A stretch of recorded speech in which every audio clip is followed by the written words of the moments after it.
Princess Zara stood in the great hall of the Ketheri imperial palace, her blue crystalline skin glowing with anger. The patterns of light that moved across her face showed everyone in the room exactly how she felt. In Ketheri culture, emotions could not be hidden. The crystal formations that grew from their bodies changed color and brightness with every feeling. "Father, please reconsider this decision," Zara said, her voice carrying the musical tone that all Ketheri possessed. "Anyone but the human." Emperor Vex sat on his throne made of pure energy crystal. His own skin showed the deep purple patterns of firm resolve. He was over 300 years old, which made him middle-aged by Ketheri standards. His daughter was only 60, still young and filled with the fire of youth. "My daughter," the emperor said slowly, "this alliance cannot be changed.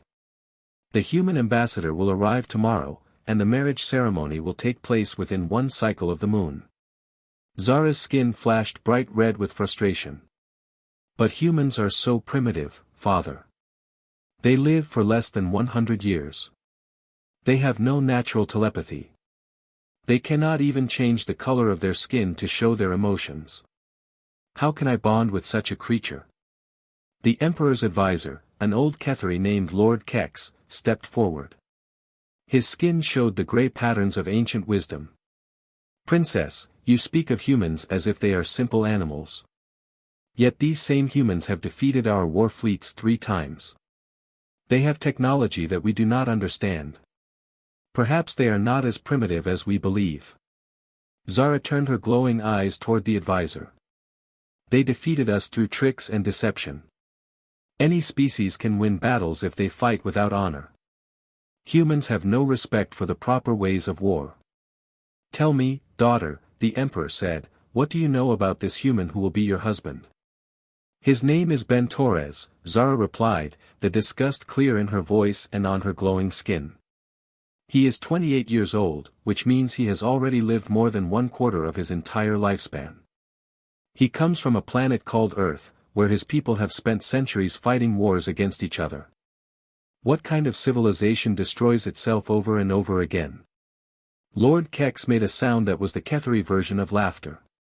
"Perhaps the same kind that learns to become stronger from each conflict. The humans have united their entire planet now. That is something we Ketheri have never managed to do. Only because we are civilized enough to allow different kingdoms to exist in peace," Zara shot back. The emperor raised his hand for silence. "Enough. Let me tell you why this marriage must happen, and why it must be with this particular human." He stood up from his throne, his massive form casting shadows across the crystal floor. "6 months ago, our military leaders assured me that humans were no threat to our empire. They said human ships were slow and clumsy. They said human weapons were weak compared to our energy beams. They said one Ketheri warrior was worth 10 human soldiers." The emperor's skin began to show orange patterns of anger. "Our first attack fleet was destroyed completely. Not one ship returned. Our second fleet managed to send back a message before they were defeated. The message said that humans fight like nothing we have ever seen before." "What do you mean, father?" "They do not follow any logical battle plans. When we surrounded their ships, they did not surrender as any reasonable species would. Instead, they rammed our vessels with their own, sacrificing themselves to save their allies. When we cut off their supply lines, they did not retreat. They found ways to make weapons from the metal in asteroid fields." Lord Kex nodded gravely.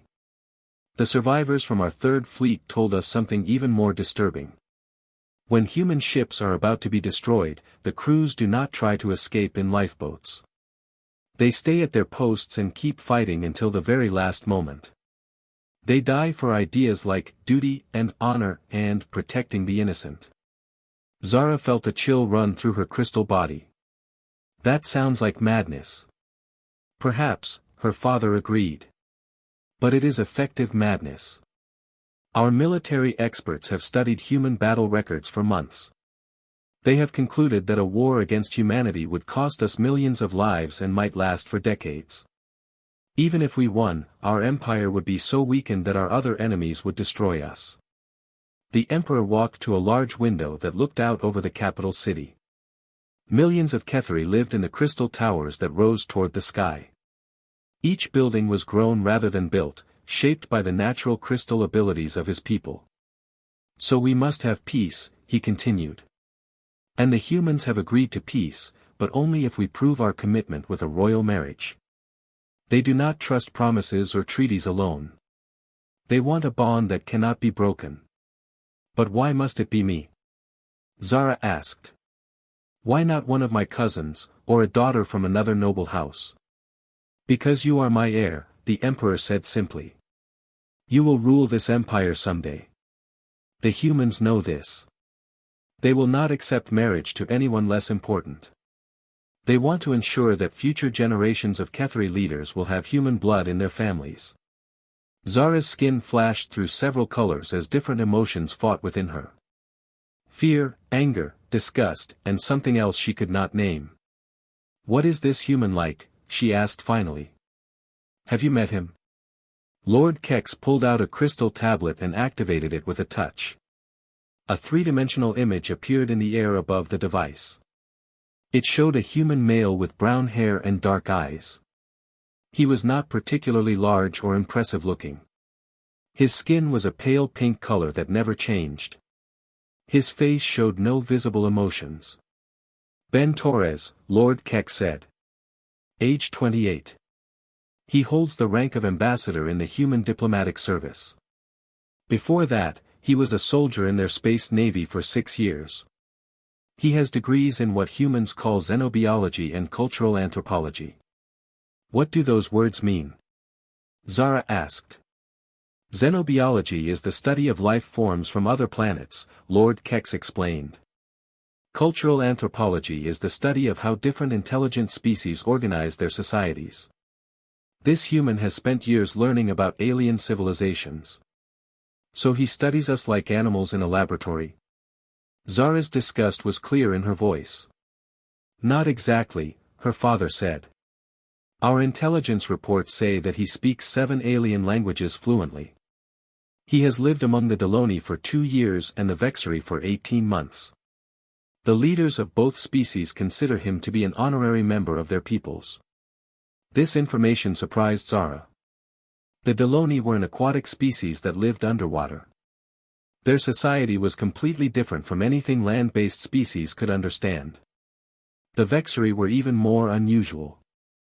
They were a hive-mind species that shared thoughts among thousands of individuals. How can a human live among a hive mind? Zara asked. They have no telepathic abilities. We do not know, Lord Kex admitted. But the Vexeri Queen has sent our Emperor a message praising Ambassador Torres. She says he found ways to communicate with their collective consciousness that even impressed their own philosophers. The Emperor returned to his throne. There is something else you should know about this human, my daughter. 3 years ago, his ship was attacked by space pirates while he was traveling to a peace conference. The pirates demanded that the humans surrender their cargo and passengers. What happened? Ambassador Torres convinced the pirates to take him as a hostage instead of the other passengers. He spent 4 months as their prisoner while the human government negotiated his release. During that time, he learned their language and customs. When he was finally freed, he had somehow convinced 24 pirates to give up their criminal lives and return to their home planets. Zara stared at the holographic image of Ben Torres. He convinced pirates to become peaceful. Not just peaceful, Lord Keck said. According to our sources, several of them now work for human diplomatic missions. They use their knowledge of criminal networks to help rescue other hostages and slaves.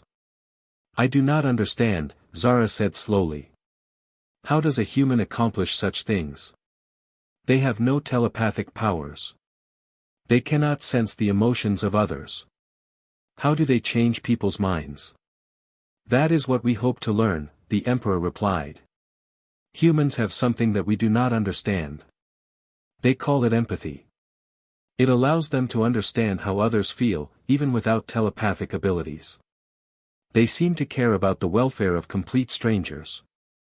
Zara thought about this strange concept. In Ketheri society, individuals cared about their families and their clans. They might feel loyalty to their emperor or their planet. But caring about random strangers was not normal behavior for any species she knew about. "When will this Ambassador Torres arrive?" she asked. "Tomorrow morning," her father replied. "You will meet him at the formal reception ceremony. I expect you to behave with proper dignity, regardless of your personal feelings." "Yes, father," Zara said, though her skin still showed the blue patterns of unhappiness. As she left the throne room and walked through the crystal corridors of the palace, Zara tried to imagine what her life would be like married to a human. Would they live on Earth or on the Ketheri homeworld? Would their children be half human and half Ketheri? Was such a thing even possible? She reached her private chambers and stood before a window that looked out at the stars. Somewhere among those distant lights was a yellow star called Sol, where the human homeworld orbited. Tomorrow, a member of that strange species would arrive to claim her as his wife. Zara touched her hand to the crystal wall and let her emotions flow through it. The entire room began to glow with the soft blue light of her sadness. For the first time in her life, she felt truly alone. But deep in her mind, a small voice wondered if maybe, just maybe, there was more to humans than she had been taught to believe. The next morning, Princess Zara stood on the balcony of the palace's main reception hall. Below her, the grand courtyard was filled with Ketheri nobles dressed in their finest crystal ornaments. Their skin patterns showed a mixture of curiosity and concern. Everyone wanted to see the human who would marry into the royal family. Zara wore the traditional blue robes of an unwed princess. The crystal formations on her shoulders caught the sunlight and cast rainbow patterns across the stone floor. Her skin still showed the faint blue glow of sadness, though she tried to control her emotions for the formal ceremony. "They are arriving, Princess," announced Captain Rix, the head of the palace guard. His military bearing was perfect, but his skin showed the orange patterns of worry. Zara looked up at the sky and saw a small human ship descending through the atmosphere. It was much smaller than she had expected. When Ketheri diplomats traveled to other worlds, they brought entire fleets to show their power and wealth. This human ship looked like it could carry no more than 20 people.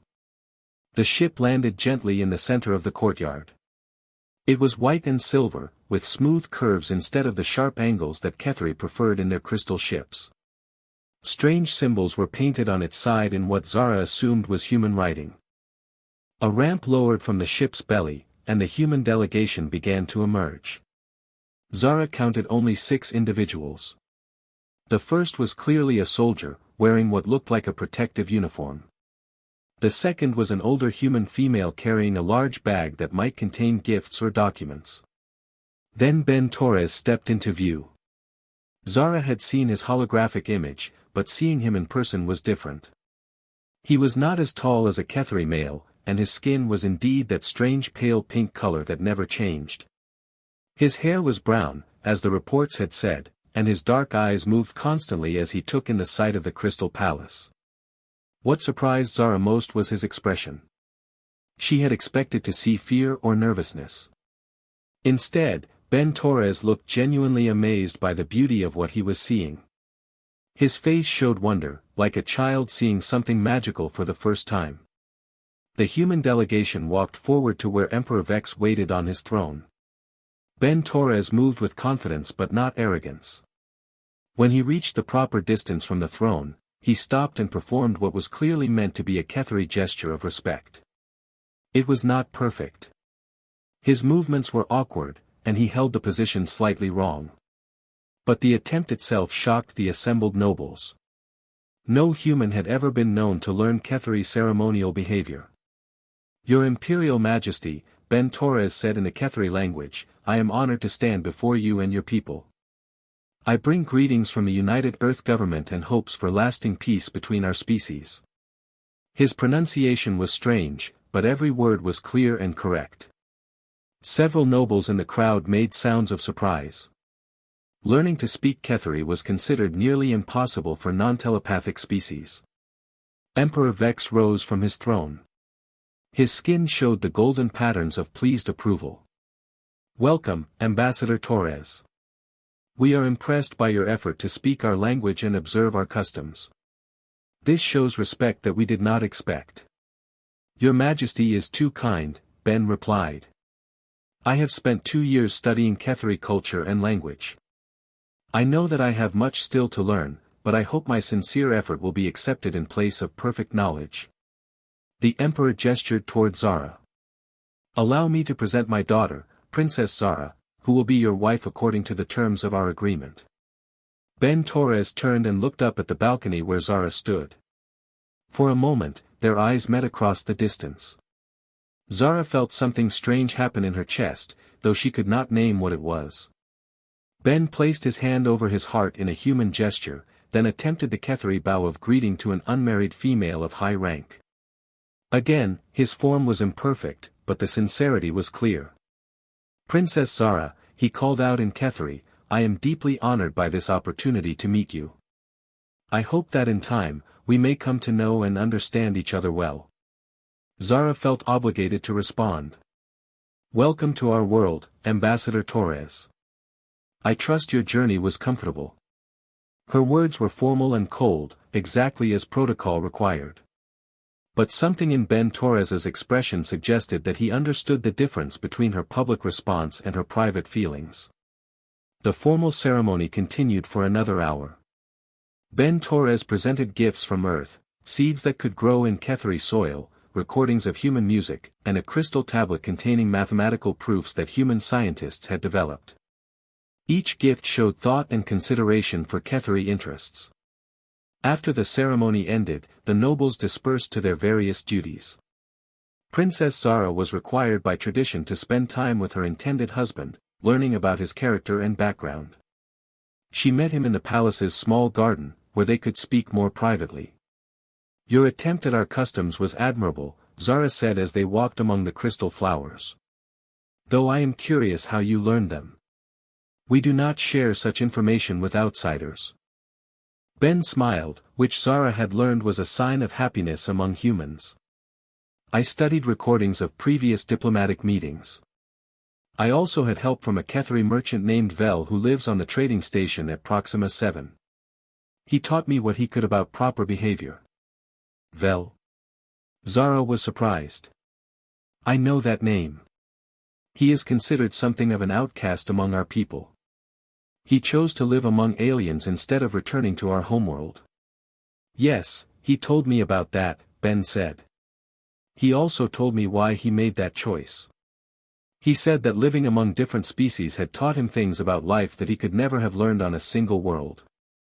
They sat down on a bench made of smooth blue crystal. Zara noticed that Ben was careful not to sit too close, respecting her personal space according to Ketheri custom. May I ask you something, Princess? You may.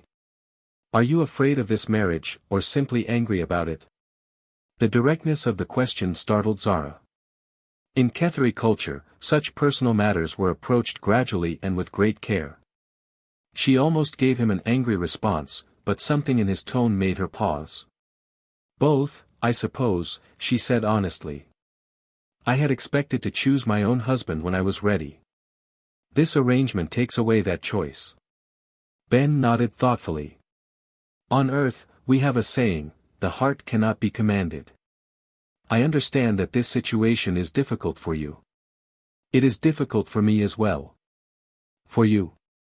But surely this marriage advances your career and status among humans. Perhaps, Ben admitted. But I had hoped that when I married, it would be to someone who wanted to be with me, not someone who had been ordered to accept me. His honesty surprised Zara again. She had expected him to pretend enthusiasm for political reasons. Why did you agree to this arrangement? She asked. Because war between our peoples would cost millions of lives on both sides, Ben said simply. If my personal sacrifice can prevent that suffering, then it is a worthwhile trade. Before Zara could respond, Captain Rix came running into the garden. His skin flashed bright red with urgent alarm. Princess, you and the ambassador must come immediately. There is a crisis in the Quantum Gardens. The Quantum Gardens were the most sacred site on the Ketheri homeworld. They contained crystal formations that existed partially in normal space and partially in quantum dimensions. The patterns they created were considered the highest form of art in Ketheri civilization. Poets spent lifetimes trying to describe their beauty in words.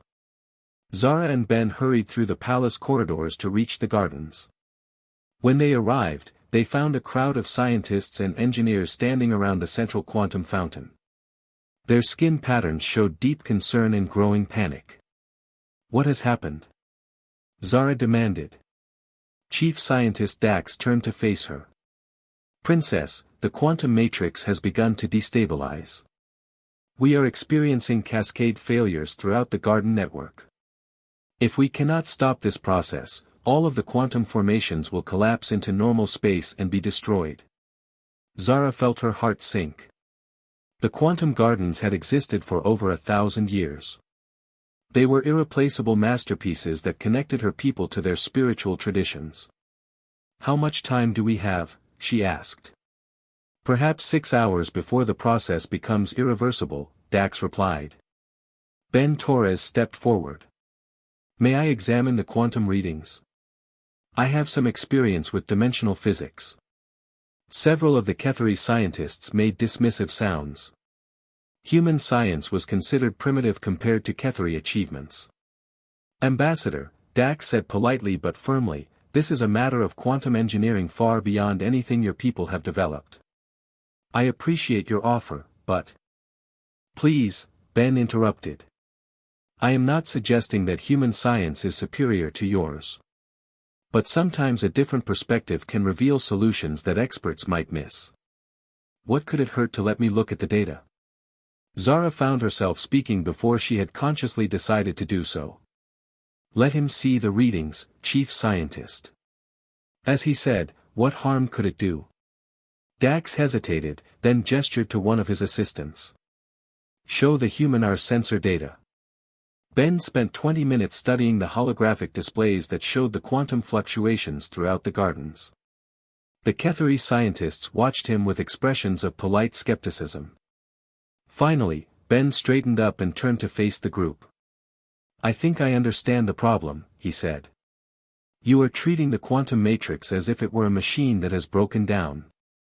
You are trying to repair individual components and restore them to their original specifications." "Of course," Dax replied. "That is the logical approach to any engineering problem. But what if the quantum matrix is not really a machine?" Ben asked. "What if it is more like a living ecosystem?" The Ketheri scientists exchanged confused glances. "I do not understand what you mean, Ambassador." Ben pointed to the display. "Look at these patterns. The way the quantum fluctuations move and change over time. On Earth, we see similar patterns in forest ecosystems when they are responding to environmental stress." He manipulated the holographic controls to show the data from a different angle. "See how the destabilization started in the older quantum formations and spread outward. That is exactly how ecological collapse spreads through a biological system." "Even if that is true," one of the younger scientists said, "how does it help us? We cannot treat quantum formations like living organisms." "Actually, you can," Ben said with growing excitement.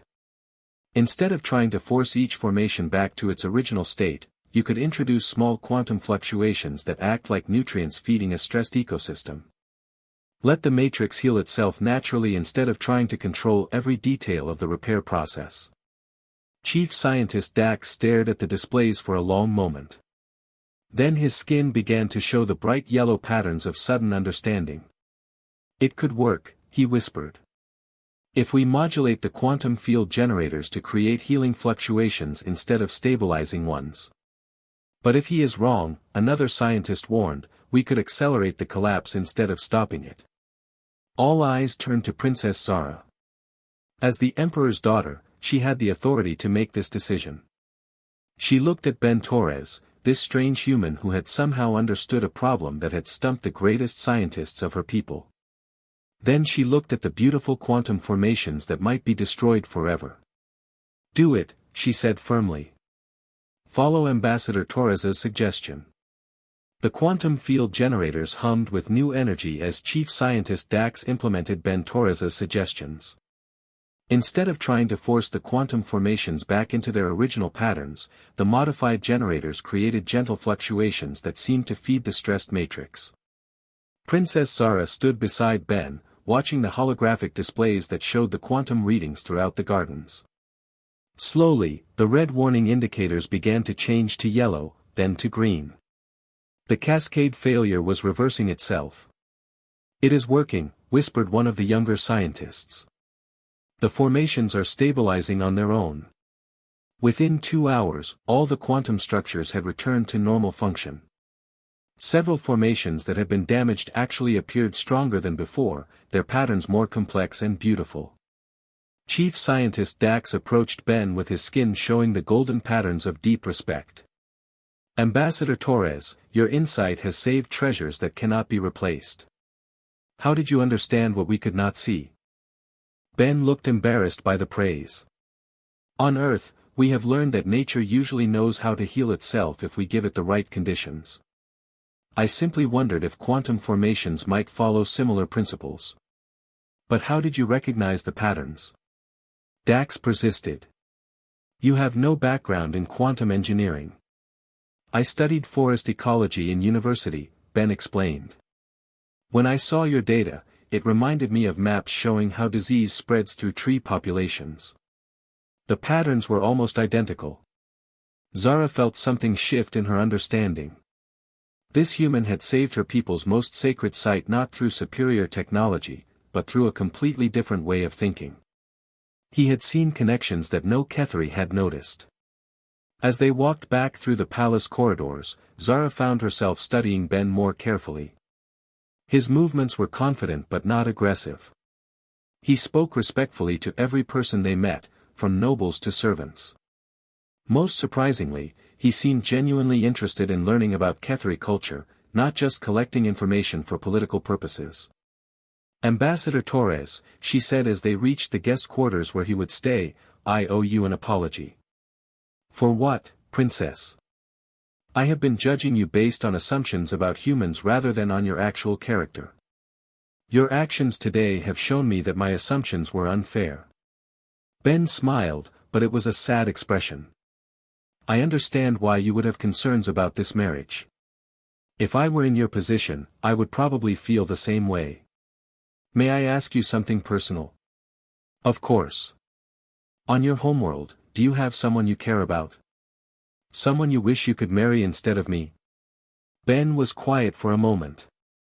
"There was someone, a few years ago.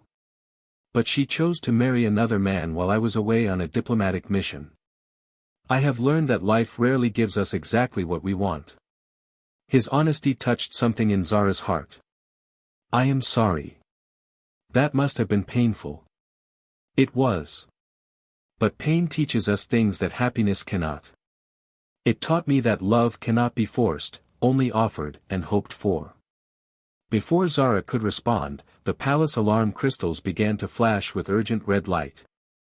The sound that accompanied the visual warning was the deep harmonic tone that meant immediate danger to the imperial family. Captain Rix came running down the corridor with a squad of palace guards behind him. His skin showed the bright orange patterns of battle readiness. "Princess, you must come to the command center immediately. We are under attack." They rushed through the palace to reach the military command center in the lower levels. Emperor Vex was already there, standing before a large holographic display that showed the space around the Ketheri homeworld. "Father, what is happening?" Zara demanded. "The Zaphirians have launched a surprise attack," the Emperor replied grimly. 3 battle fleets are approaching our planet. They must have been planning this assault for months. The Zaphirians were an ancient enemy of the Ketheri Empire. They were a warrior species that believed strength was the only virtue worth respecting. They had been quiet for several years, leading most Ketheri to believe they were no longer a significant threat. "How long before they reach us?" Ben asked. General Cord, the supreme commander of Ketheri forces, turned to look at the human with surprise. "Ambassador, this does not concern your people. You should return to your ship and depart immediately. How long? Ben repeated firmly. 4 hours until their advanced ships reach orbital range, General Cord admitted. 8 hours until the main battle fleets arrive.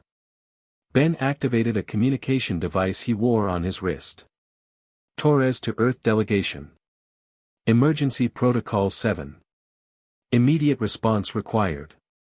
A voice crackled back through the device. Understood, Ambassador. All personnel to action stations. What are you doing? Princess Zara asked. My ship carries only 20 people, Ben said as he headed toward the exit. We cannot fight a battle fleet. But we can do other things. Ambassador, wait, Emperor Vex called out. This conflict is not your responsibility. Your people have no obligation to risk themselves for our world. Ben stopped and turned back. Your Majesty, with respect, you are wrong. Princess Zara will be my wife. That makes the Ketheri people my people too. A human does not abandon family. He left the command center, moving with quick purpose. Princess Zara found herself following him, along with Captain Rix and several guards. When they reached the landing field, Ben's ship was already preparing for departure. The human crew moved with efficient speed, loading equipment and checking systems. What is your plan? Zara asked. We are going to make sure that Ketheri civilization survives, no matter what happens in the battle, Ben replied as he climbed the ramp into his ship. The human vessel launched and moved into orbit around the planet. From the palace command center, Zara and the others watched through the monitoring displays as the small Earth ship took position between the planet and the approaching enemy fleet. What are they doing? General Cord wondered aloud. That ship cannot possibly fight 3 Zaphirian battle fleets. The answer came when the human ship began broadcasting on all communication frequencies. Ben Torres's voice filled the command center. This is Ambassador Ben Torres of the United Earth Government. I am transmitting detailed cultural, historical, and scientific records of the Ketheri civilization to all receivers in this star system. These records will be automatically relayed to Earth and distributed throughout human space. I do not understand, said Chief Scientist Dax. Why is he sending our cultural information to other star systems? Emperor Vex suddenly understood, and his skin showed the deep blue patterns of profound emotion. He is ensuring that our people will be remembered. If our planet falls to the Zaphirians, humans will preserve our history and knowledge for future generations. The broadcast continued. The Ketheri are a people of great wisdom and beauty. Their art, science, and philosophy deserve to be preserved for all time. If any species receives this message, please remember that the Ketheri lived, created wonders, and contributed to the knowledge of the galaxy. Princess Zara felt tears forming in her eyes, though she did not fully understand why. This human, who had known her people for less than 1 day, was risking his life to preserve their memory. The first Zaphirian ships reached weapons range. The human vessel was hopelessly outnumbered, but instead of retreating, it moved closer to the enemy fleet. All Zaphirian forces, Ben's voice came over the communications again, you are attacking a world under the protection of the United Earth Government. Withdraw immediately or face the consequences. General Cord made a sound of disbelief. Is he insane? One small ship cannot threaten an entire battle fleet. But something unexpected happened. The Zaphirian fleet hesitated. Their ships slowed their advance and began exchanging communications among themselves. Why are they stopping? Zara asked. They must be confused by the human's behavior, her father said. No rational species would challenge superior numbers with such confidence unless they had hidden advantages. The Zaphirian fleet commander's voice came through the communication system. Human vessel, you are greatly outnumbered. Withdraw and we will allow you to depart safely. Ben's response was immediate. Negative. We do not abandon our allies. If you attack this planet, you will have to go through us first. What followed amazed everyone in the command center. The small human ship began to maneuver in ways that seemed impossible. It moved between the larger Zaphirian vessels, using their own formations against them. When the enemies fired their weapons, the human ship somehow anticipated where the shots would be and was already moving to a different position. But most importantly, the human ship was buying time for Ketheri reinforcements to arrive. While the Zaphirians were focused on this strange opponent, Ketheri battle fleets from other systems were approaching rapidly. The human ship took several hits from enemy weapons. Parts of its hull began to glow with heat from the damage. But still it continued to fight, protecting the planet below. "They are going to be destroyed," Zara whispered. "No," said a new voice. General Hex, the Emperor's military advisor, had arrived in the command center. "Look at the tactical display. The human ship is not trying to win the battle. It is trying to survive until help arrives." The Ketheri reinforcement fleets entered the battle zone just as the human ship's shields finally failed. But instead of retreating now that help had arrived, the damaged Earth vessel moved to protect the Ketheri ship that was under heavy attack. The battle raged for 3 more hours. The combined Ketheri and human forces eventually drove off the Zaphirian fleet, but not before several ships on both sides were destroyed or heavily damaged. When the fighting ended, Ben's ship was barely functional. Its hull was cracked, its engines were failing, and life support was operating on emergency power. But it had survived, and so had its crew. Princess Zara was the first person to greet Ben when he returned to the palace. She found him in the medical center, where human and Ketheri doctors were treating injuries to his crew. "Why?" she asked simply. "Why did you risk everything for a people you barely know?" Ben looked at her with those dark human eyes that seemed to see so much. "Princess, when someone becomes part of your family, their problems become your problems. Their enemies become your enemies. Their joys become your joys. But we are not yet married. I am not yet part of your family." "Yes, you are," Ben said gently. "You became part of my family the moment I agreed to this arrangement. That is how humans understand commitment. We do not wait for perfect conditions or guarantees. When we promise to care for someone, that promise begins immediately." For the first time, Princess Zara understood what her father had seen in this alliance. Humans possessed something that no other species had ever developed, the ability to love without limits, to care without conditions, to fight for others as fiercely as they fought for themselves. She realized that her skin was showing patterns she had never felt before. The soft golden glow that Ketheri displayed when they were falling in love. "Ben Torres," she said, using his name for the first time without his title, "I think I would like to know more about being part of a human family." Ben smiled, and this time Zara understood that the expression showed not just happiness, but hope. "I would be honored to teach you, Princess Zara.